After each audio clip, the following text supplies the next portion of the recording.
यह कहानी है एक ऐसी रात की जो आरजे आर्यन की जिंदगी की आखिरी रात बन गई।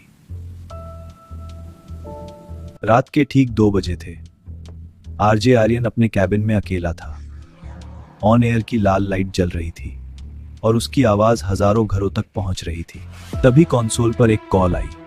आर्यन ने प्रोफेशनल स्माइल के साथ उठाई। दूसरी तरफ से पहले सिर्फ सन्नाटा था, फिर एक आवाज आई, इंसान की कम, किसी पुरानी मशीन के घिसने जैसी ज्यादा। उसने कहा, तुम्हारी कॉफी ठंडी हो रही है और आज तुमने चीनी कम डाली है ना।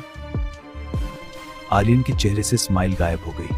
उसने वाकई आज चीनी कम डाली थी। वो डाइट पर था। ये कोई साधारण फैन नहीं था। उसने कॉरिडोर की तरफ देखा, बिल्कुल खाली।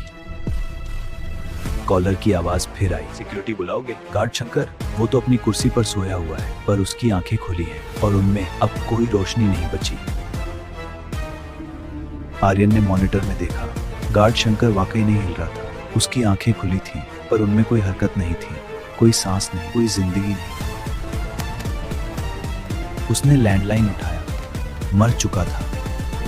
मोबाइल उठाया, नो सिग्नल। वो 14वीं मंजिल पर पूरी तरह अकेला था और बाहर तूफान था।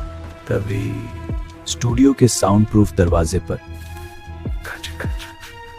जैसे कोई अपने नाखूनों से लकड़ी खुरच रहा हो। कॉलर फिर बोला, तुमने जो दरवाजा बाहर से लॉक किया था वो अंदर से खुला है और देखो तुम्हारे पैरों के पास की परछाई हिल रही है।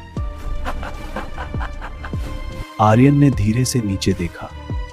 टेबल के नीचे के अंधेरे में 2 फीकी सफेद आंखें उसे घूर रही थीं और तभी पूरे स्टूडियो की बिजली गुल हो गई।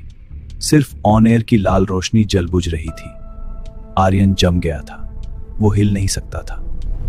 उस अंधेरे से एक पीला लंबा हाथ धीरे धीरे बाहर आया और आर्यन के पैर को अपनी गिरफ्त में ले लिया।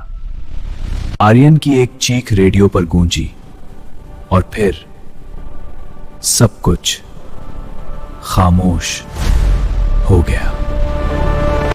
खाली कुर्सी और मग सबूत हैं किसी के अचानक गायब होने के। कोई नहीं जानता वो कहां गया या वो अब भी यहीं है। स्टूडियो की खामोशी एक डरावना राज छुपाए हुए है।